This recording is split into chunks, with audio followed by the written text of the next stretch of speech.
Mesdames et messieurs, bonjour et bonsoir partout où vous nous suivez à travers vos petits écrans. Merci de votre fidélité à votre émission et surtout au programme de la DRTV. Mac Bazar, une émission à caractère socio-politique, comme j'aime le dire. Aujourd'hui, nous allons plancher sur la politique. Nous allons porter un regard sur la politique chez nous au Congo, Brazzaville, en République du Congo. Il faut dire que au regard de notre nouvelle constitution ou la dernière des constitutions, le Congo avait voulu se doter d'une opposition dite parlementaire, une opposition, n'est-ce pas, qui devait prendre place à la prise des décisions, à l'éclosion de notre démocratie, aussi bien au développement du pays. Mais ces derniers temps, le constat patent que les Congolais font, au regard de la vie nationale, cette opposition semble ne pas participer, il faut le dire.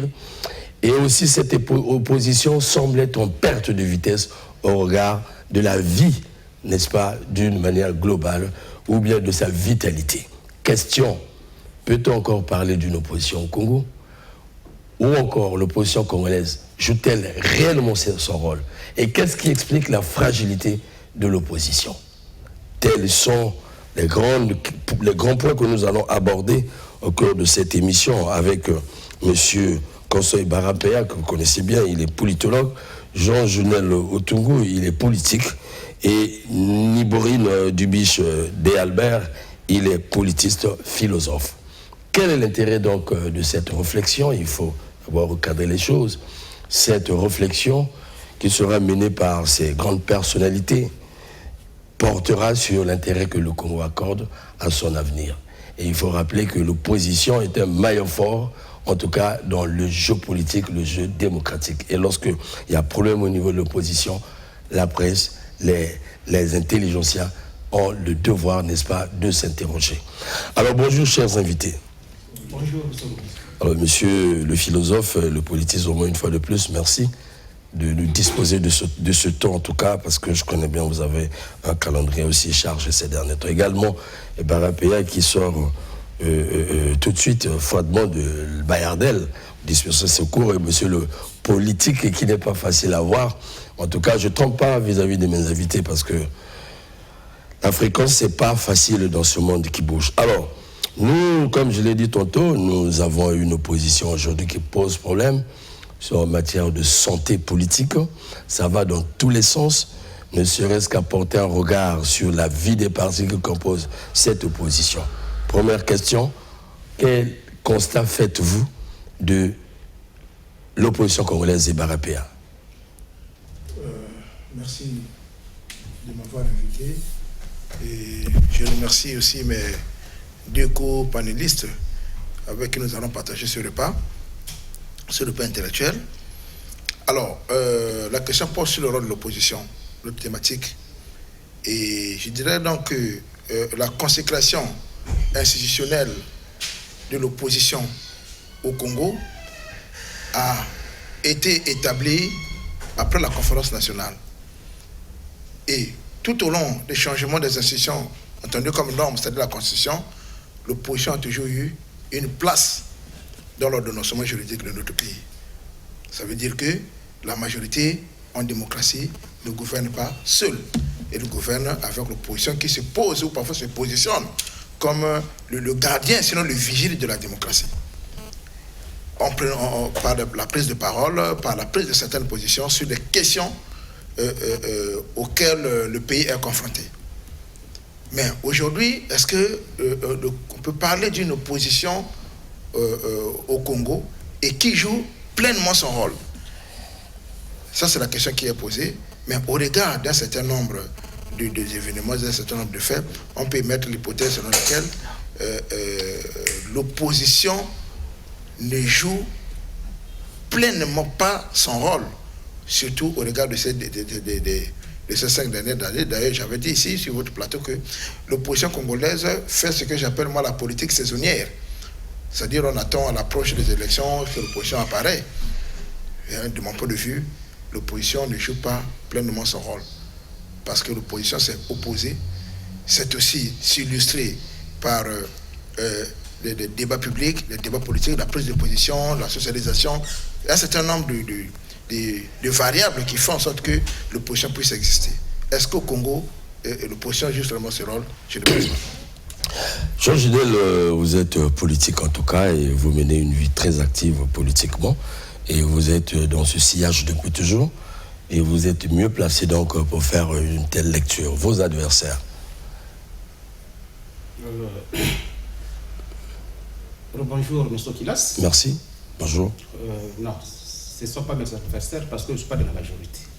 Par contre, vous dites vos adversaires, c'est comme si tu me mettais du côté de la majorité. Je te mets du côté de la majorité. Non, je ne suis pas de la majorité. Donc, ah, vous êtes du centre, je comprends. Je suis du centre, donc voilà. Ne dites pas vos adversaires. Merci. Bon, mais pour que nous débattions de ce problème, je crois qu'il faut d'abord présenter le tableau. Voilà. C'est quoi une opposition politique? Et la démocratie que nous avons sous ce régime que nous avons bien accepté depuis la conférence nationale, comme a dit un co-débatteur de CPA, la démocratie a ses règles. Il y a ce qu'on appelle par l'opposition, la majorité, donc ce qui sont aux affaires, et l'opposition. En politique, c'est pas l'opposition d'abord. L'opposition, ce sont les forces contraires. Ce sont les forces contraires aux partis qui sont au pouvoir. En ce qui nous concerne, d'abord, avant d'arriver au Congo, c'est d'abord voir ailleurs comment ça se passe. Voilà. Ailleurs, le jeu est facile, ou le classement, ou la classification des composantes politiques est facile. Parce que ça se statue au niveau des idéologies. Ça se statue au niveau des idéologies. Vous aviez, comment on appelle ça? Aux États-Unis, par exemple, vous avez les républicains, vous avez les démocrates. Au moment où nous parlons, ce sont les démocrates qui sont au pouvoir, les républicains à l'opposition. Or, ce qui se passe chez nous, ici, au Congo, en tant qu'homme politique, je me permets de dire, et j'assume mes mots, c'est le cafouillage. Parce que quand nous regardons notre opposition, les partis politiques qui se disent opposants aujourd'hui au régime du PCT, ils sont de quelle idéologie politique? Vous prenez le PCT qui, depuis la conférence nationale, après je vais dire, se réclame de la social-démocratie. Mais à l'opposé, puisque nous savons qu'il s'agit là de l'opposition, aujourd'hui, le parti leader de l'opposition, c'est l'UPADES, mais qui elle aussi se réclame de la social-démocratie. Vous prenez le RDD, qui se réclame de la social-démocratie, mais qui est aussi à l'opposition. Mais vous voyez le PRL, qui se réclame de l'opposition, mais qui est au gouvernement. Alors, c'est là où je me permets de dire que chez nous, c'est un peu difficile de classifier les partis politiques parce que nos partis politiques fonctionnent dans un désordre, un cafouillage absolu. Dans un cafouillage absolu. Oui. Parce que le PCT, ayant aujourd'hui la majorité à l'Assemblée, n'a pas besoin que l'UPADES vienne dans son gouvernement. Il n'a pas besoin que le PRL, qui se réclame, je l'ai dit tantôt, vienne dans son gouvernement. Et donc c'est un cafouillage absolu, ce qui fait que cette opposition ne joue pas son rôle. Il ne faut pas dire, comme a dit mon frère Ibarra tout à l'heure, que pleinement non. Il faut quand même dire cette opposition, et je crois tout à l'heure, enfin dans les détails. Oui, on ira dans les détails. Du point de vue classification, on s'aperçoit qu'au Congo, il n'y a pas une opposition. Au Congo, il n'y a pas une opposition. C'est ce qui est plus fort. Au Congo, il n'y a pas une opposition. L'opposition ne joue pas pleinement son rôle. Ibarra Péa, l'autre au Congo, on ne peut pas parler en fait de l'opposition. Monsieur le politiste, que pouvez-vous dire de l'opposition? Bien, merci beaucoup. Merci pour cette énième invitation. Je suis... enfin, j'y accorde créance et honneur parce que vous faites souvent attention à moi et je salue aussi tous les téléspectateurs de DRTV et de cette émission. Une opposition... dit laconiquement, est une instance d'alternative. À partir de quoi une opposition devient une instance d'alternative? Mais à partir de ce que la foi politique nationale, posée en termes de citoyenneté, permet à chaque citoyen dans un pays d'imaginer les formes d'utopie nécessaires à l'organisation d'un pays, d'un État, d'une nation, d'une république ou à la construction des identités collectives. Donc, au départ, l'ensemble des Congolais devraient savoir ce que l'on cherche. C'est ce qu'on peut appeler une sorte de contrat social. L'ensemble des Congolais devraient savoir ce que l'on cherche, puisqu'instruit à la base, c'est-à-dire à partir de ce qu'on appelle la structure de base, sur les préoccupations nécessaires des Congolais dans l'histoire. Absolument. Mais il s'ensuit que tous les Congolais ne peuvent pas diriger la nation au même moment. Absolument. Et en ce moment-là, ce qui se donne à l'horizon, c'est quoi? C'est qu'il y a élection, mais il n'y a pas de problème. C'est qu'il y a élection, et puisqu'il y a élection, il y a un des Congolais qui est élu à partir de son droit d'initiative, c'est-à-dire à partir des idées qu'il présente aux autres compatriotes. Et de ce point de vue-là, on élit un seul. Mais alors, quelqu'un a dit ici que les partis politiques se caractérisent par des idéologies, c'est-à-dire par des formes de programmation d'action. En ce moment-là, puisque les types d'idéologies ne sont pas les mêmes, la population opte pour un des types d'idéologie. Et l'autre type d'idéologie qui n'est pas élu contrôle l'exécution de l'action gouvernementale, sinon de l'action d'État ou des options d'État appliquées par la partie au pouvoir, qu'on appelle aujourd'hui la majorité. C'est pourquoi je dis que l'opposition est l'instance d'alternative, c'est-à-dire apporte des alternatives aux erreurs d'application des programmes de société issus des partis élus ou du parti élu dans leur application de ce qu'ils appellent, eux, leur programme d'État ou leur programme de gouvernement. Donc l'opposition, en réalité, interpelle le peuple sur la manière d'appliquer le programme du gouvernement, sur la manière d'appliquer le programme du gouvernement ou sur la manière d'appliquer le programme d'État par le chef qui a été élu et son gouvernement composé. Mais attention, je vais ajouter quelque chose à ce qu'a dit l'autre. Il parlait de la démocratie tout à l'heure, mais attention, la démocratie suppose le pluralisme démocratique ou le pluralisme des idées. Or, le pluralisme des idées en démocratie est un pluralisme raisonnable. Ce n'est pas un pluralisme violent, ce n'est pas un pluralisme négatif, et ce n'est non plus un pluralisme animal. Parce que le pluralisme démocratique vient de 3 formes de subjectivité. La subjectivité animale, la subjectivité raisonnable et la subjectivité négative. Tentez de nous rendre clair. Voyez-vous. Or, la subjectivité négative, c'est celle qui s'exerce par instinct. Quand on n'est pas élu, bon, on va à la guerre, on va à la bagarre, on va... La subjectivité négative, c'est la négation permanente,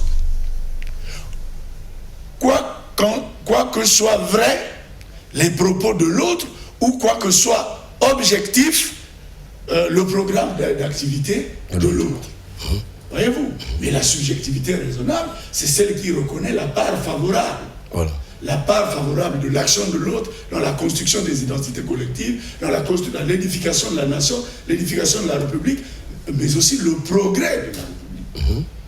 Et si je ne m'en tiens qu'à ça, il arrive que nos opposants interpellent les Congolais sur un certain nombre d'aspects d'applicabilité gouvernementale. Il arrive que ça se passe comme ça. C'est au peuple d'en prendre conscience. Et si le gouvernement a échoué, si le gouvernement a échoué en 5 ans ou en 7 ans tel que ça a existé il y a quelques années, ben le peuple se prononce contre. Voilà pourquoi j'ai parlé tout à l'heure du droit d'initiative. C'est-à-dire que l'ensemble des Congolais étant égaux à l'origine, tout naturellement les Congolais sont égaux. Mais s'il y a un des Congolais qui présente des idées merveilleuses pour l'épanouissement des Congolais et le progrès de la nation, c'est bien normal que l'ensemble des Congolais qui sont copropriétaires de la République votent pour lui. Mais quand sur le chemin de l'exécution du programme gouvernemental, les Congolais ne se retrouvent pas satisfaits, c'est normal qu'ils se prononcent contre. Et en politique, ça s'appelle la médicathérapeutique. C'est-à-dire l'examen des identités des actions qui permettent au peuple de les dénoncer ou de cultiver ce que l'on appelle l'ostracisme, soit à une cible, soit à plusieurs cibles, quand toute toutes les raisons de l'activité gouvernementale se valent dans leur médiocrité. Il y a ce qu'on appelle l'ostracisme à plusieurs cibles, et on dit que tous les dirigeants sont haïs, dénoncés et remplacés. En ce moment-là, comme vous le savez, il y a changement de l'expérience, c'est-à-dire que l'opposition qui était dans la dénonciation, dans la critique, peut passer le lendemain au pouvoir, ayant comme opposition une autre partie des Congolais en train de cultiver, cette fois-ci, leur nouveau droit d'initiative. Voyez-vous, c'est ce qu'on appelle le croisement des idéologies. Et donc, dire que l'opposition n'a pas complètement existé au Congo ces derniers temps, je dirais, c'est à nuancer.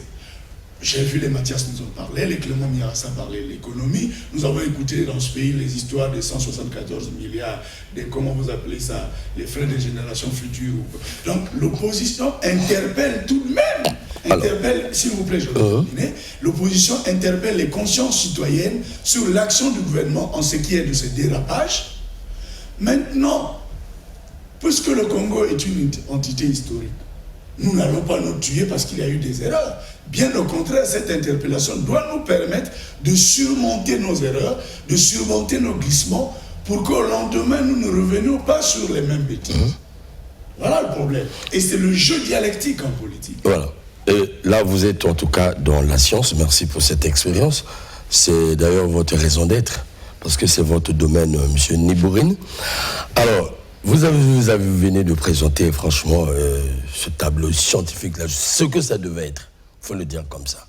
Et c'est vrai que nous avons suivi, nous suivons souvent les interpellations telles que de M. Mirassa, nous suivons les interpellations de Nzo Mathias, mais surtout et surtout M. Mirassa, qui a pris cette habitude de suivre la gestion gouvernementale et de l'annoncer ouvertement. Il écrit même des lettres ouvertes, ainsi de suite, ce qui est dans ses droits.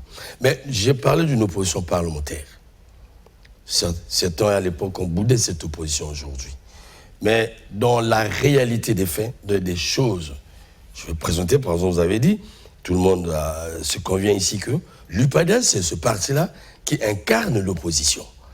Mais la réalité politique est de nous démontrer, par exemple, que l'UPADES aujourd'hui s'est vidé de sa substance. Par exemple, l'opposition parlementaire, je veux dire, s'est vidé de sa substance. Pourquoi ? L'UPADES, dans son sein, déjà un courant qui s'oppose à elle-même, qui pense qu'il faut changer la donne. Problème, fragilisation de l'UPADES. De l'autre côté, à Yuki, on ne comprend plus. Depuis la mort de Parfait Kolela, ça va dans tous les sens.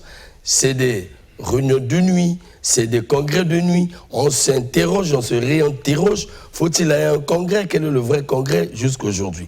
Mais c'est un maillon fort de la politique nationale que le grand temps de perdre. À côté, revenons donc, allons chez le RDD. Le président Jean-Jacques, qui était un maillon fort là-bas.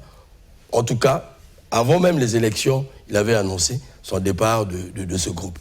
Et à côté, le président Ngios, qu'on n'entend même plus. On ne sait même plus s'ils sont partis là-bas. Problème, il y a. Cependant, c'est une opposition parlementaire.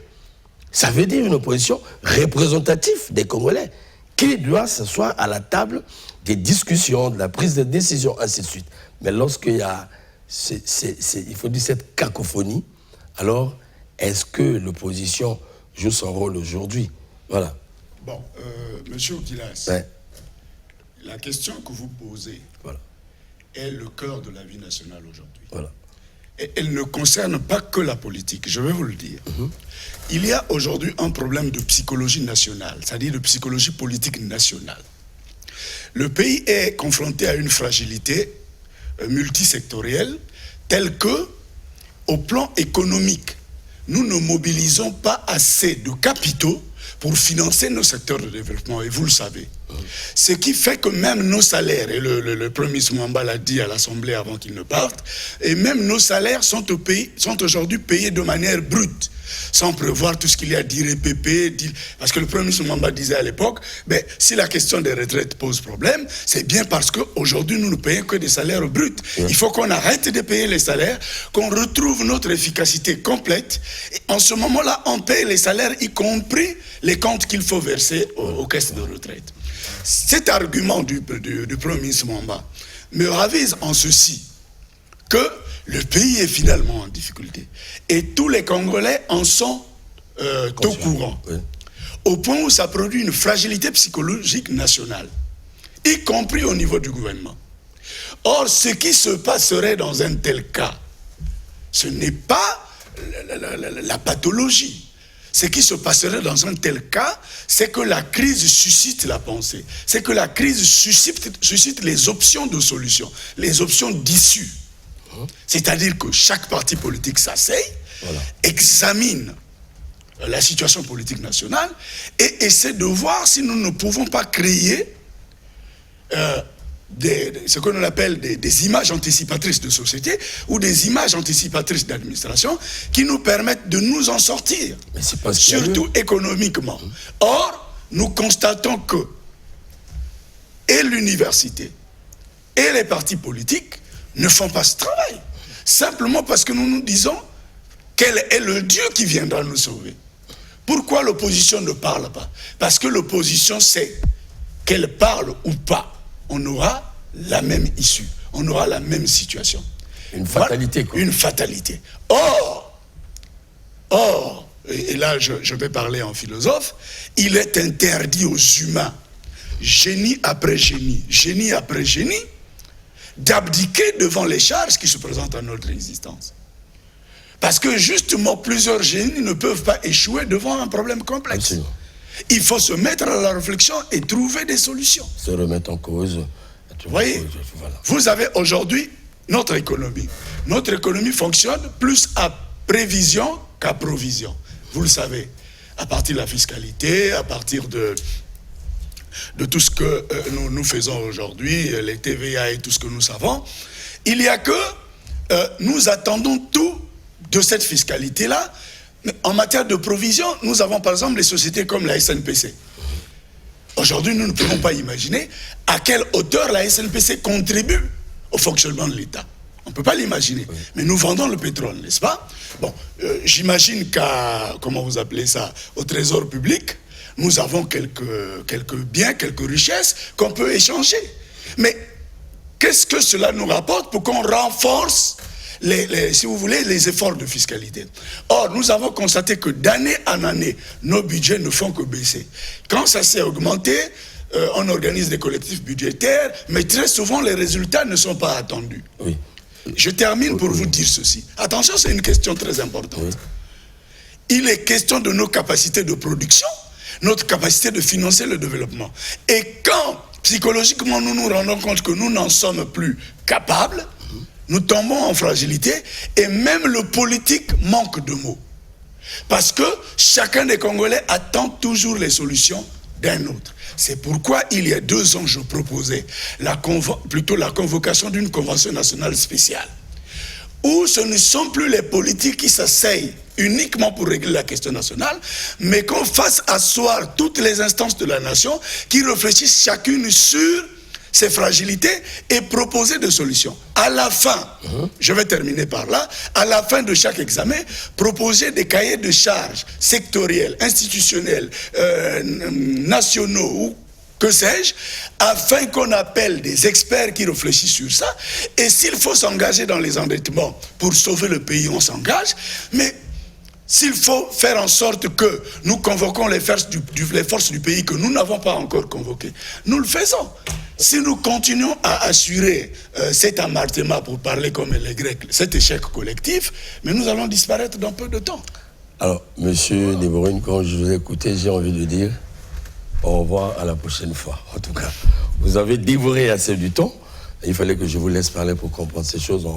C'est un paquet que vous avez lancé, mais il faut vous rappeler que souvent, face aux politiques par expérience, lorsque vous faites une telle proposition, d'arrêter d'abord le fonctionnement du pays, de mettre un peu tout à plat, c'est ça. Non, il n'est pas question d'arrêter le fonctionnement du pays. J'ajoute en 2 secondes. Je ne dis pas vous. Il n'est pas question d'arrêter. Quand je parle de convention nationale spéciale, il n'est pas question de conférence nationale ou de ce que... Oui. Convention nationale spéciale, il est question que monsieur, qui est membre d'un parti politique, s'asseye avec les autres qui réfléchissent sur les démarches politiques orthodoxes, voir comment la politique peut, de manière critique, apporter au pays des ressources nécessaires à sa réinvention. Oui, là vous m'inspirez. Là, vous faites une très bonne proposition. Mais voilà. Mais par expérience, de l'autre côté, Au Congo, il faut le dire, c'est des discours intellectuels, un discours savant qui réfléchit sur, passe du temps à réfléchir sur la vie de la nation, mais en face des gestionnaires.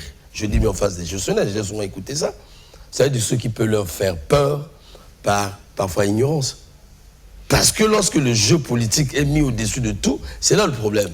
Beaucoup des intellectuels... mais les économistes aussi réfléchiront, les collectivités locales mais réfléchiront, les populations. Parce qu'il ne faut pas écarter les réflexions des populations. Oui, effectivement. Les populations réfléchiront. Mais voilà pourquoi je parle de convention nationale spéciale. En tout cas, j'insiste. C'est une bonne proposition. Monsieur Okila, passer la parole. Vous allez passer la parole. Sinon, on risque de... Je vais m'interroger. Oui. Je vais m'interroger, chers frères. Depuis que nous avons commencé à faire ce que nous faisons, quand on dit non, nous ne réfléchissons, on ne peut plus réfléchir, on ne peut plus convoquer ceci, on ne peut plus convoquer cela. Où allons-nous et où sommes-nous? Voilà. Depuis qu'on fait ça, depuis qu'on pense ainsi, où allons-nous et que sommes-nous devenus? Parce que n'oubliez pas que la politique n'est qu'une méthode pour faire réussir une nation, un État. Mais si nous usons de la politique comme méthode pour faire réussir une nation ou un État, quels résultats avons-nous atteints aujourd'hui? C'est comme ça. Merci beaucoup, c'est tous les Congolais qui ont la réponse. Alors, voilà. Monsieur Barapéa, vous venez de suivre M. Niborine, moment qui est allé dans le très profond des choses. Revenons sur l'opposition. L'opposition congolaise, on ne se perd pas. Voilà. Vous avez suivi M. Niborine, vous avez suivi, vous êtes acteur de la vie nationale. Il y a des questions qui priment aujourd'hui, qui paraissent comme des urgences. Aujourd'hui, la tendance est de constater le Congolais interpellé son gouvernement. Le Congolais interpellé à tout moment son opposition. C'est comme s'il n'y a plus de ce son de cloche n'est plus écouté par quelqu'un. Sur la vie sociale, je ne dis pas la vie politique, l'eau, l'électricité, concrètement, la violence au milieu jeune, les Congolais sont tués au quotidien. Mais aucune voix ne s'élève du côté de l'opposition. Vous faites sociologie politique. Aucune voix. Là, je parle de l'opposition parlementaire d'abord, qui devait parler pour les Congolais. Aucune voix ne s'élève. Vous avez à côté l'opposition dite radicale, qui mène son combat de dénonciation. Pour certains, je cite bien, Mirassa, Enzo Mathias parfois. Mirassa, dans ses écrits habituels, avec son canal, les réseaux sociaux, Enzo Mathias dans son bunker, il faut le dire comme ça, qui, sans la presse, il n'est pas visible. Voilà, nous on communique dans sa maison. Mais à côté, vous avez des opposants portés disparus, qui n'existent que de nom. Les Congolais interpellent leurs responsabilités, puisque l'État lui-même est absent. Ça se passe au vu aussi de l'État. Le drapeau est aujourd'hui profané. Nous n'avons pas écouté un son de cloche de l'opposition. Quelle lecture faites-vous? Bon, très bien. J'ai suivi avec beaucoup d'attention. Sinon, religieusement... Non, le micro peut être au milieu. Hein, il est fait pour... Sinon, religieusement, le docteur Niborine, qui est un aîné dans la science, je dois dire une chose. Vous voyez, il faut toujours revenir à la structure des opportunités ou bien à la structure du champ politique, comment le champ politique est organisé. J'ai dit tout à l'heure que l'opposition ne joue pas pleinement son rôle. Pleinement, c'est pas anodin, je n'ai pas dit ça par hasard. Parce que d'un côté, ce que le professeur a relevé, oui, il y a même l'opposition qui s'engage dans une perspective discursive avec les forces gouvernementales. Vous voyez, mon papa Mirassa Clément, Jean Mathias, il s'est fondu d'une déclaration il y a 2 ou 3 jours de cela. Et à côté de cela, nous l'avons vu organiser, je crois, on a parlé d'un certain nombre de séminaires avec, je crois, c'est des membres de son directoire politique. Mais ça, c'est bien. Voilà pourquoi ça ne joue pas pleinement son rôle. Mais nous avons l'affaire à l'opposition qu'on appelle l'opposition extra-parlementaire. Voilà. Maintenant, nous avons une forme d'opposition qui se trouve à la diaspora. On pourra parler de notre frère Guy Mafimba, qui multiplie les conférences... du RDD, il faut le dire. RDD, voilà, qui multiplie les conférences sur les chaînes de télévision là-bas, dans les réseaux sociaux, et l'active. Maintenant, si nous prenons l'opposition parlementaire a des instances. Quand je discute avec certains, ils nous disent non, ben, nous avons des débats en commission et nous participons parfois à l'amélioration d'une loi, d'un projet de loi qui vient du Conseil des ministres et nous, à l'intérieur, nous participons pleinement. Mais ça ne change absolument rien. Parce que le peuple aujourd'hui est comme une grosse bête. Le peuple attend un Dieu. Lorsque le peuple est confronté à des difficultés, ce que nous avons développé tout à l'heure, le peuple se retourne vers l'opposition, surtout quand vous avez affaire à un peuple qui n'a pas encore atteint la maturité politique. C'est pourquoi je parlais tout à l'heure de la socialisation. Pourquoi l'opposition devrait, à côté de tout ce qu'elle fait, de socialiser? Pourquoi le discours de John Mathias passe inaperçu? Pourquoi le discours de Clément Mirassa passe inaperçu? Voilà. Bon, moi, je n'ai jamais Clément Mirassa, c'est mon papa, je l'aime bien. Mais je n'ai jamais suivi, par exemple, le discours de Clément Mirassa ou bien l'exhortation de Clément Mirassa en langue nationale, ni en lingala, ni en kituba. Il parle au français, mais il s'adresse à une catégorie. Il s'adresse à ses adversaires, en fait. Oui, mais à ses adversaires. Il y a quel impact donc sur la société? Voilà. C'est ça le problème. J'ai même déploré ça à vos collègues journalistes, mais pourquoi vous n'organisez pas les débats en langue? La socialisation, c'est-à-dire en kituba, en lingala, pour que le Congolais qui est au fin fond de Ngamanjoko là-bas, comprendre que voilà, il y a telle chose qui se passe, il y a tel enjeu. Moi, j'ai condamné, j'ai été surpris de voir M.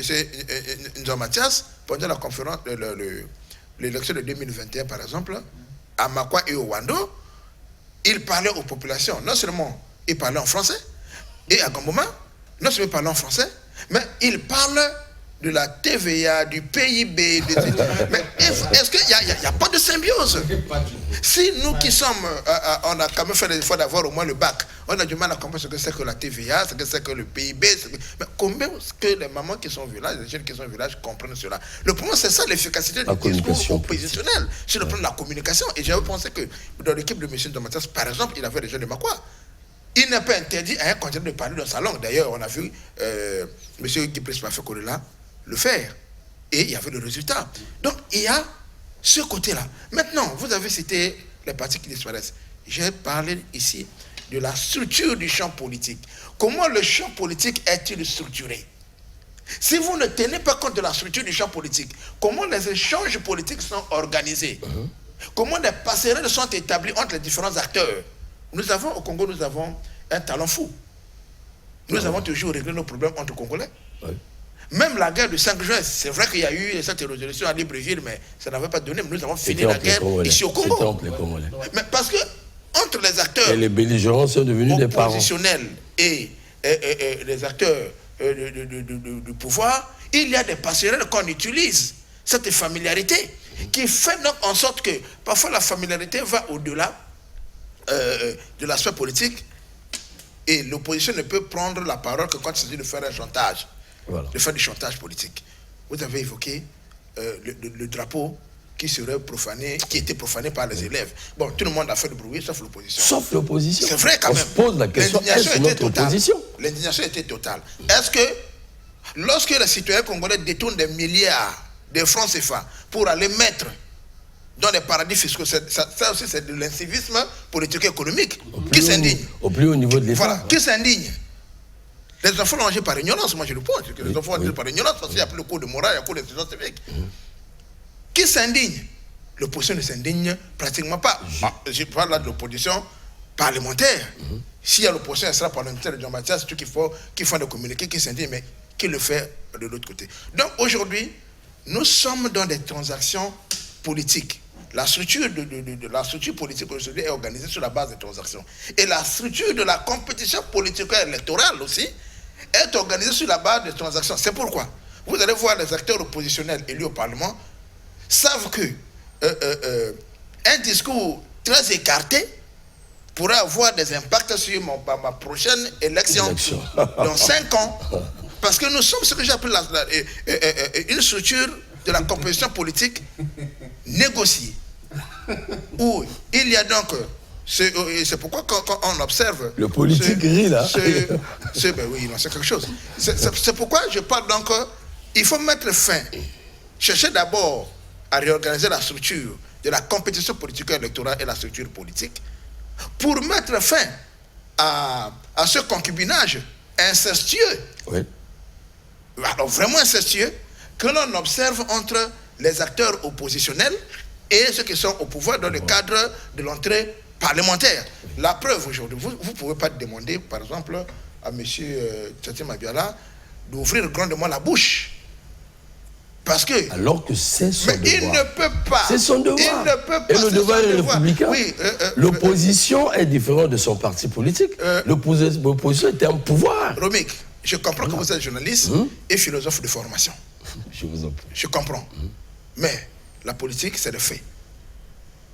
La sociologie politique, c'est le fait, c'est l'organisation, c'est comment les choses se passent au concret. C'est l'empirisme qui prévaut.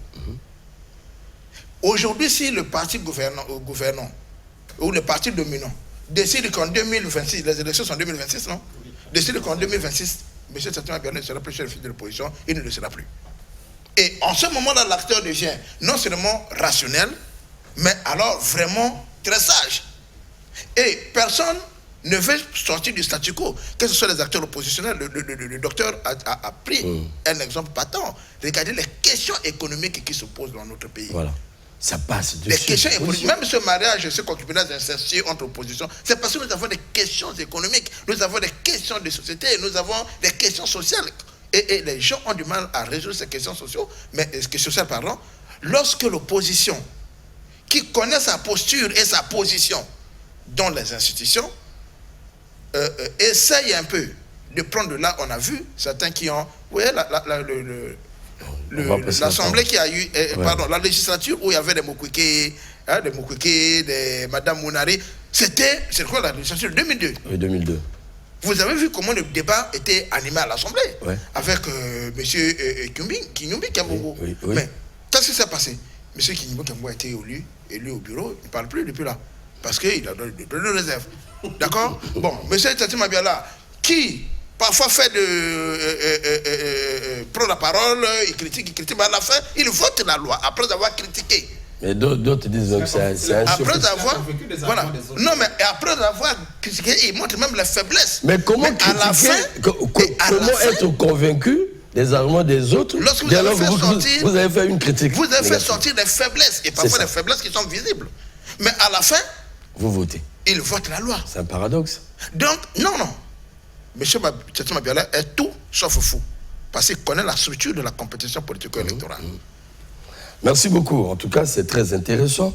Alors, il faut rappeler que c'est par interpellation des Congolais qui ne savent plus à quel sens se vouer que nous organisons, que nous déballons cette grande réflexion autour de la place et du rôle de l'opposition congolaise au regard de notre constitution. Il a dit quelque chose de très capital, mais effectivement aujourd'hui, on a tendance, les Congolais ont tendance, et même eux-mêmes, les carriéristes de la politique ont tendance à confondre les partis politiques et l'opposition. Cependant, l'opposition est une marque, il faut le dire comme ça, une exigence de la Constitution. Mais au regard des faits patents que nous vivons, nous avons tendance à comprendre que c'est plutôt les Congolais qui tentent de jouer ce jeu, les éclairer, les intellectuels à travers les réseaux sociaux. Mais quelle est la place de l'opposition? Mais la question que je vais me poser, pourquoi ce silence de l'opposition? Pourquoi cette naïveté de l'opposition? Pourquoi cette démission de l'opposition congolaise? L'opposition congolaise sait-elle qu'elle a une grande responsabilité dans la gestion du pays? Parce qu'à la fin, c'est l'opposition qui dira « nous n'étions pas au pouvoir ». Cependant, quel est le rôle de l'opposition parlementaire? On dit quand même Parlement, là où le pays se retrouve pour régler les problèmes. Jean Julien. Merci, M. Romik. Je crois que pour la suite de l'émission, il faut bien regarder le temps parce que... Oui, je suis en train de chronométrer le temps. 10 minutes, oui, là, ça perd... oui, mais c'est à vous de mettre cette discipline parce que là, pratiquement, il nous reste, il faut dire, 20 minutes. Bon. Voilà. Alors, quand vous recevez les universitaires, c'est ça. Et vous serez surpris par la gestion. Quand je suis mon frère professeur, je crois qu'il a même donné des arguments à l'opposition. Quand vous êtes à l'opposition avec un pouvoir comme celui-ci, avec toutes les failles, je reviens là-dessus. Et avec tous les avantages aussi. Hein. Je crois que ça devrait servir de matière à cette opposition. Et elle devrait être beaucoup plus visible. Ils ont des armes pour le combat politique. Face à un pouvoir où, je ne peux peut-être pas exagérer, au moins dire aujourd'hui, il faut l'avouer, ce pouvoir est en difficulté. En difficulté. Sur plusieurs plans. Voilà. Comme mes deux frères viennent de le dire. Alors, donc, l'opposition devrait d'ailleurs se sentir à l'aise. Absolument. Parce que le pouvoir lui-même est dans les arguments... et des armes à l'opposition, justement. Alors, les rares personnes qui parlent Tout à l'heure, Romik a parlé de Mathias Nzon et de Mirassa.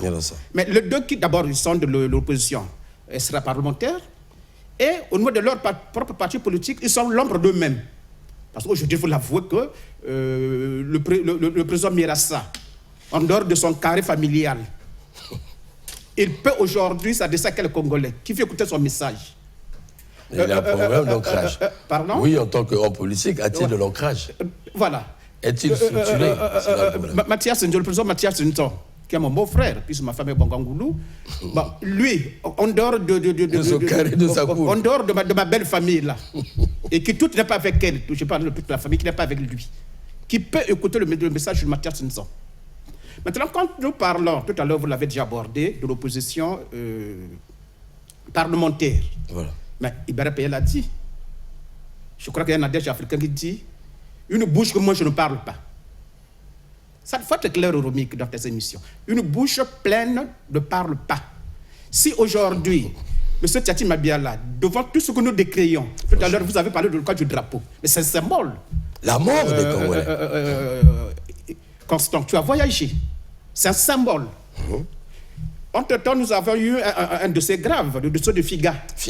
Voilà, le dossier de Figa, où entre le DG, que jusqu'à ce matin suspendu, jusqu'à ce jour suspendu, et la ministre. Mais nous avons vu que l'opposition n'a dit mot. Alors qu'on parlait des milliards. Voilà. L'opposition n'a pas parlé. Et même tout à l'heure, comme ça l'a dit, même la députée, puisqu'aujourd'hui elle est revenue aux affaires comme députée, Mounari, n'a dit mot. Ça voulait dire quoi? Aujourd'hui, nous devons avouer que devant tout ce que nous apprenons, tout à l'heure, Romik l'a dit, la sécurité qui gagne du terrain. Voilà. Aujourd'hui, à partir de 19h, quand il est 18h, toute la femme n'est pas encore à la maison, on commence à s'inquiéter. Voilà. Mais madame n'est pas encore rentrée. Est-ce que, pas plus tard que ce matin, avant que je quitte la maison, mon épouse m'a dit, sa belle-sœur a été agressée ce matin, à 5h du matin. Voilà. Alors, donc c'est pour dire on brûle, on brûle. Ça veut dire que nous avons aujourd'hui une opposition démissionnaire. Mais pourquoi elle est démissionnaire? Voilà. Pourquoi elle est démissionnaire? Aujourd'hui, mes chers amis autour de ce plateau, nous n'allons pas condamner le PCT. Nous n'allons pas condamner le président de la République. La Constitution de 2015-2016 a même reconnu le droit de l'opposition, jusqu'à proposer un article qui a été adopté pour un chef de file de l'opposition. Et aujourd'hui, ce poste est incarné par Tchati Mabiala. Il est bien engraissé, hein? Tchati Mabiala. Aujourd'hui, cette opposition devrait être à l'aise. Mais c'est ce que nous ne sentons pas. C'est ce que nous nous disons, s'il te plaît, Romik. Voilà. Devant tout ce que nous décrions, pas plus tard la semaine passée, nous avons entendu que les gens seraient à la CID aujourd'hui, puis encore c'était la BGST aujourd'hui, la CID, qui serait pour justement des scandales financiers au niveau des impôts. Des impôts. Voilà. L'opposition ne parle pas. Donc le dossier Figa, on ne parle pas. Nous verrons tout à l'heure, entre-temps, nous venons d'apprendre qu'il y a eu des problèmes en Italie. Voilà. C'est quand même chez la dame artiste. Voilà. Il y a deux informations qui ont fuité. Donc, le problème de la dame qui serait violée. Et ensuite, nous apprenons sur les réseaux sociaux, certains Congolais qui ont fait partie de la délégation présidentielle se sont évadés. Voilà. Effectivement. Mais il n'y a pas que nous qui suivons ça, l'opposition devrait suivre ça. On n'en parle pas. Mais cette ministre devrait être interpellée. Voilà. Pour dire, mais qu'est-ce qui ne va pas? Nous avons encore... C'est-à-dire l'opposition a tellement d'arguments, tellement des armes, comme dit Romik. Nous avons depuis bientôt un mois, et tous nous avons vu ce courrier du Premier ministre, suite justement à l'affaire Figa, où le Premier ministre a instruit sa ministre pour payer les salaires de Mouloukoué et leur mettre dans d'autres avantages liés à sa fonction. Voilà. Mais je vous apprends que jusqu'à aujourd'hui, rien n'est fait. Rien n'est fait. Mais je crois que si nous avions... Vous l'avez rappelé tout à l'heure que nous avons une opposition parlementaire, mais pour une opposition parlementaire sérieuse, mais devait demander au Premier ministre de démissionner. Et une opposition parce qu'il y a eu une insubordination de sa ministre. Je vous en prie, une opposition parlementaire payée par l'argent du contribuable. Il a un budget. Ils ont un budget. Il a un budget. Voilà. Alors, aujourd'hui, ça veut dire que cette insubordination de cette ministre, ça veut dire quoi? Que le Premier ministre, pour lui, ne représente rien. Mais l'opposition devait s'en saisir. Oui. Alors, à ça, il faut ajouter les crises internes à l'opposition. Roumik l'a souligné tout à l'heure. C'est le premier ministre Roumik, une minute. J'ai pratiquement pas parlé pendant toute l'émission. Alors, oui, allez-y. Tout à l'heure, Roumik a parlé justement de la crise au sein même de l'opposition. L'opposition. Yuki, qui était justement dans cette opposition républicaine ou parlementaire, aujourd'hui a ses propres problèmes. Et dès le départ, tous les gens savaient déjà que ce mariage ne devait pas aller loin. Voilà. Le RDD, qui faisait partie justement de ce groupement, s'est retiré. Aux dernières nouvelles, je crois que c'est le président Moussé là qui serait resté avec le président Kinyumbi.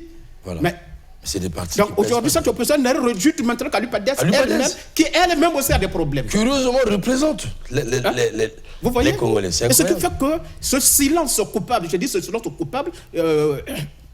Constant, je suis d'accord avec toi, et je l'ai dit tantôt pour dire que, parce qu'ils ont des bouches pleines, ils ne peuvent pas parler. Or, tout à l'heure, le frère philosophe l'a dit, ce serait des arguments justement pour préparer une alternance. Absolument, absolument. Depuis ce matin, depuis hier soir, il y a l'audio qui circule. Où ce député qui parle, il dit ceci. Effectivement. Nous avons profité en ce temps-là, donc au temps de Pascal Lissouba, des faiblesses du pouvoir, justement, pour retourner le peuple contre Lissouba. Voilà. C'est dit dans le nous avons c'est dit, ça circule sur la toile. Alors, elle est devenue virale. Nous avons profité des faiblesses du pouvoir de Lissouba pour que le peuple se retourne contre lui. Mais telle que cette opposition est silencieuse, telle que cette opposition est silencieuse, bon, à quel moment le peuple se rendra compte que rien ne va dans le pays et donc tourner le dos au pouvoir du PCT? Pas du tout. Ça veut dire qu'en 2026, le candidat du PCT encore aura toute la chance de gagner parce que tous les désordres qui se passent, le peuple n'est pas au courant. Les débats que nous organisons ici. Mais chez moi, les gens sont des paysans comme je vous en prie, est-ce qu'au regard de ceci, on peut penser que l'opposition est complice? Ah bien sûr, le mot c'est même celui-là. Oui, c'est le mot. Au regard de tout ce que le professeur vient de dire ici, nous concluons que c'est une opposition complice. Et nous comprenons, nous autour de ce plateau, nous comprenons pourquoi elle est complice, mais tout simplement parce qu'elle a une bouche pleine. Professeur, en matière démocratique, lorsque vous avez une telle configuration de l'opposition, et une telle configuration de la démocratie du fait de l'opposition qui clairement se trouve être absente dans ses missions, quel serait l'impact en matière démocratique? Moi, je voulais revenir à ce que vous appelez vos démocraties. N'oubliez pas que la démocratie, c'est aussi la culture politique. Absolument. C'est-à-dire la culture... D'abord. La culture démocratique, la conscience des égalités, la conscience des réciprocités et la conscience de la liberté. Surtout la programmation des réussites de l'action gouvernementale. D'abord ça. D'abord ça. Et si le peuple est informé que la démocratie fonctionne ainsi, tout discours qui y sera placé sera entendu. Or, nous avons un peuple, comme lui, M. Ebara Perea l'a dit ici, nous avons, bon, je dis peuple, mais en réalité, nous avons une population, qui est absente de la culture politique. Je vous interromps un peu, mais M. Nilou, vous allez continuer. Absente, oui. Ça, j'écoute comment on interpelle. Mais, je vous en prie, mais vous n'êtes pas sans savoir que nous avons connu un régime ici qui avait travaillé le mental de la population. L'idéologie marxiste avait pénétré les ménages des Congolais. Mais le politique avait fait un travail de fond. Comment incriminer ce peuple aujourd'hui? En ce moment-là, vous parlez de quel travail politique? Le travail que subissaient les populations ou le travail qu'on partageait aux populations comme formé en la matière? Oui, mais vous avez dit en passant, je vous en prie, vous avez dit en passant... Si vous reste peu de temps, je me... Non, oui, je vais vous éclairer. Vous avez dit en passant que la démocratie est une culture. Mais qui doit la diffuser auprès des populations? Ce n'est pas par un bâton magique. Mais ça commence par la décision politique qui passe par l'éducation. Ouais. Et toutefois que les citoyens évoluent avec ces normes, avec ces us démocratiques ou culturels politiques, mais ça permet, si vous voulez, d'acquérir la maturité politique. Or, dans d'autres pays, quand vous parlez budget, prenons seulement le budget. Quand il y a un débat sur le budget à l'Assemblée nationale, ce n'est pas tout Congolais qui est devant la télé. Voilà.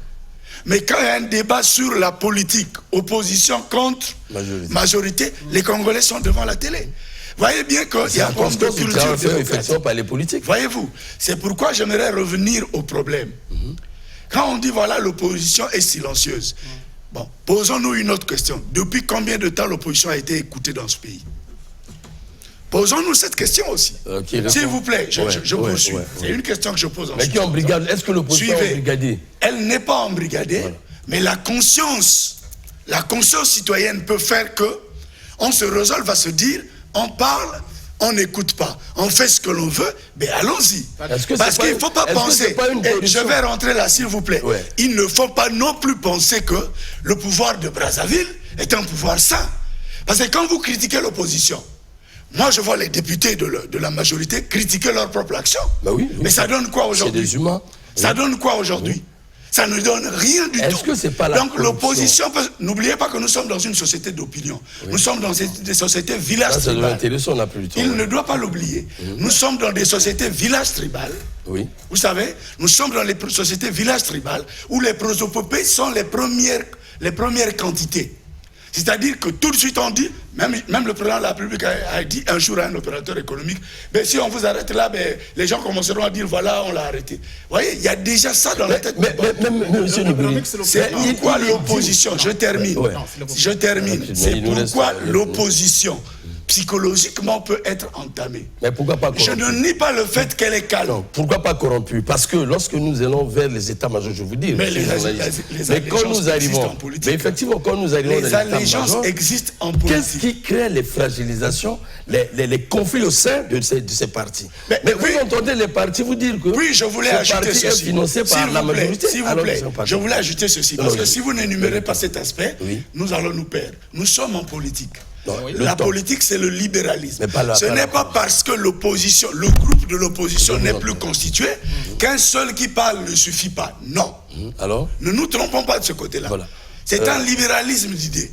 Quand Mathias Nzo a parlé, quand Mirassa a parlé, ça suffit énormément pour que les Congolais se cultivent. Merci. Voilà, donc ne condamnez pas le fait que ce ne soit pas un groupe qui parle. Non, je vous en prie, on ne condamne pas, c'est un constat. Mais je vais vous donner une chose. Nous allons à la source.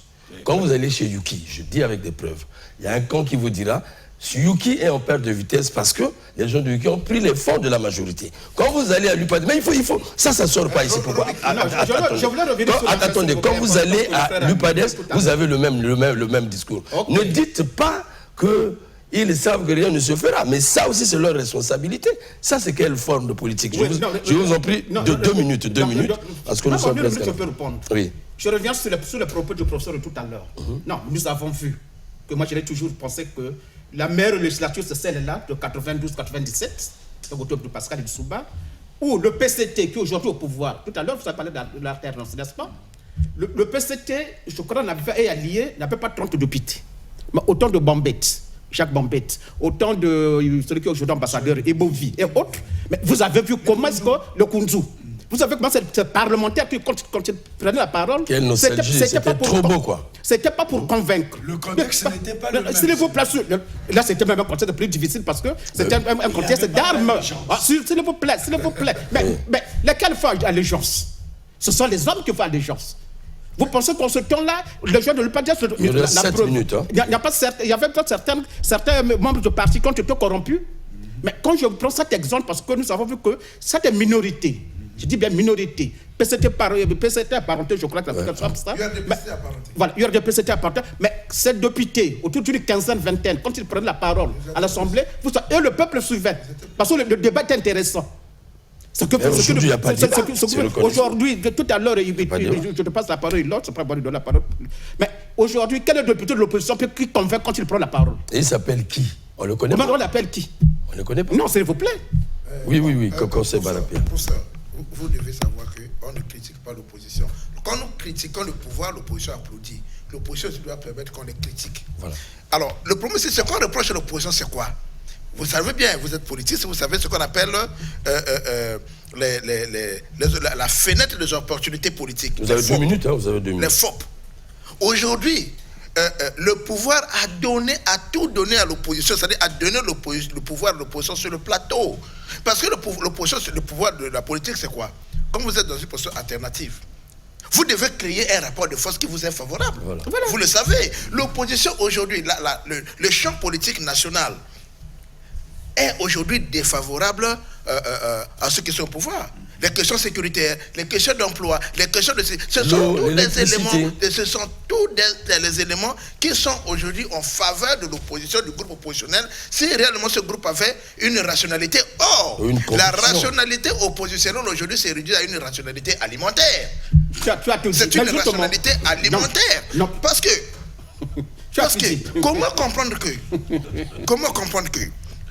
vous êtes député à l'Assemblée nationale, monsieur Tati Mabiala par exemple, qui est député, président d'un parti politique présidentiable, la première personnalité oppositionnelle de l'État, n'a jamais tenu un meeting en gros. Sauf, je prends un exemple. Très bien. Donc on attend seulement, c'est pourquoi je parle de la politique saisonnière. Ce que j'appelle la politique saisonnière. Ils attendent les élections pour se déplacer sur le terrain, faire du chantage. Qu'est-ce qui justifie que M. Tati Mabiala ne peut pas organiser un meeting au rond-point Mongali là? Et c'est depuis les élections, vous l'avez vu, vous êtes sûr que si M. Tati Mabiala marche à pied, il peut partir du rond-point, c'est-à-dire de la Soprogie, jusqu'au rond-point Mongali ici. Je vais même dire jusqu'à Bakongo. Qui peut reconnaître un enfant de 18 ans, 20 ans, comment peuvent reconnaître Tati Mabiala? Non, la politique se fait sur le terrain. Bon, aujourd'hui, je ne suis pas d'accord avec quand il a parlé des idéologies. Non, Cyril, Daniel Bell l'a écrit, la fin des idéologies. Aujourd'hui, ceux qui ont fait la société électorale savent qu'il y a l'électeur rationnel qui vote en fonction du projet, c'est-à-dire le projet que vous l'avez présenté, parce que bon, avec le professeur Nibourine, il faut régler ma question d'eau, il n'était pas contre des idéologies. Je suis d'accord avec toi. Oui, il n'était pas contre des idéologies. Donc, la question idéologique ne se pose pas. Ici, l'opposition doit travailler pour apporter l'alternative. Ça ne se fait pas dans les tours d'ivoire. Ils sont en veste, ils se contentent pour au lieu que ce soit l'opposition pour proposer les alternatives.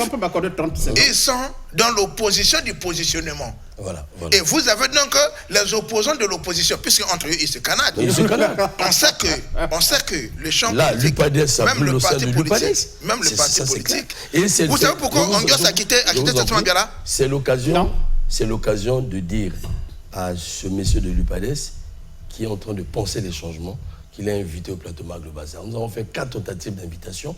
En tout cas, il sera la bienvenue sur ce plateau pour nous expliquer ce qui se passe et qu'est-ce qu'il constate et qu'est-ce qu'il réclame au sein de l'UPADES.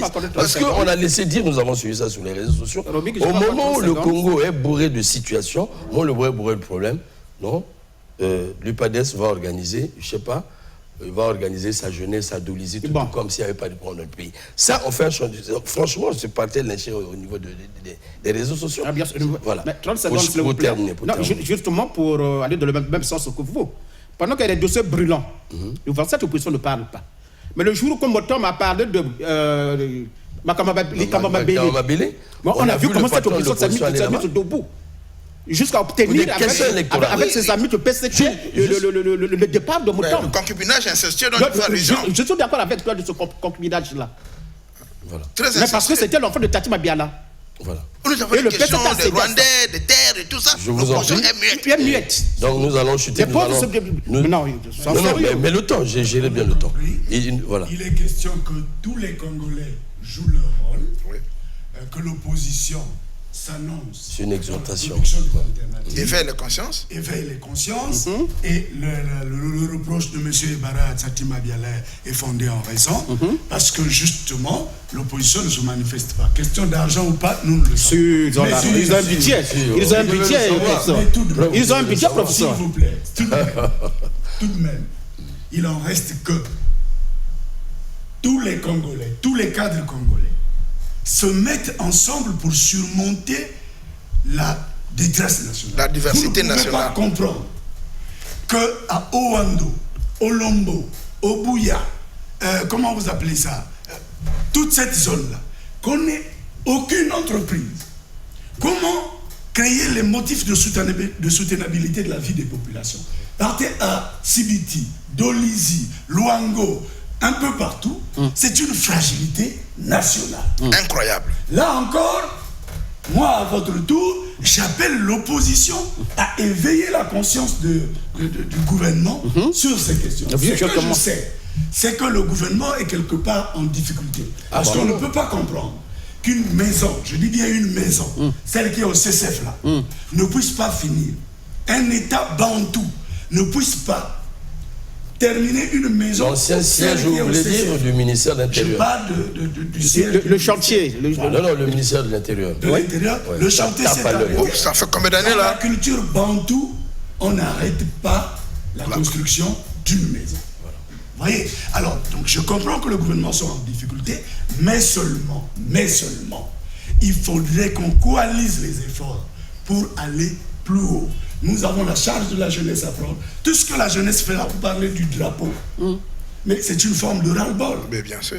C'est une forme de ras-le-bol qui s'exprime. Associé à l'ignorance. En chute, oui. En confondant les cibles. Donc ce que nous devons faire aujourd'hui, opposition, gouvernement, les cadres, et tout le monde au même moment, c'est d'engager des efforts, une grande réflexion sur comment faire pour sortir le pays de l'état actuel. Merci beaucoup. Conclusion faite par M. Néborine Dubiche. De Albert, il est politiste et philosophe à l'université Marie-Ngouabi. J'avais reçu au même moment Jean Junel Outoumou, qui est politologue, qui vient de vous le démontrer. Ce n'est pas un homme aussi à présenter parce qu'il est dans tous ces systèmes. Et Constant Ibarapéa, qui est le politologue de tous les jours. Merci en tout cas, chers invités, pour cette disponibilité, le débat. Vous avez constaté le niveau du débat. Là, sur les réseaux sociaux, on me demande de vous faire revenir, les trois surtout, parce que le débat semble être inachevé, parce qu'il y a beaucoup à dire. On m'a dit que vous avez abordé des questions politiques, simplement parce qu'il y a des questions d'ordre social. Il va de la vie des Congolais. Il faut économique, ainsi de suite. Il faut les éponger, mettre toujours le politique au centre de la question. Surtout, celui-là dit, il faut illuminer les intelligences des politiques, il dit, parce qu'ils n'ont pas de maître apparemment. Voilà, ils n'ont pas de maître, il dit, vous devez les illuminer, vous devez les apporter de la lumière. Et là où je dis, c'est la faute à ces politiques parce qu'ils ne savent pas qui emmener dans leur cabinet. Voilà. Parce que la lumière qui a jailli ici, c'est pour le bien des Congolais. Et au reste, pour dire, aujourd'hui, nous avons traité spécialement de l'opposition, c'est un débat qui va continuer. Après le deuxième débat sur l'opposition, la suite de l'opposition, nous allons toucher la question de la majorité où tout semble dormir. Là-bas aussi, il y a trop de problèmes. Aux partis politiques de dire, d'essayer de réfléchir au regard de ce que les Congolais nous renvoient. Est-ce que les leaders congolais de l'opposition ont de la conviction politique? Avez-vous la conviction politique? Sinon, interrogez-vous, comment avez-vous fait pour arriver en politique? Et qu'est-ce qui vous a poussé d'arriver en politique? En ce moment-là, vous ferez la différence avec les vrais politiques et certains.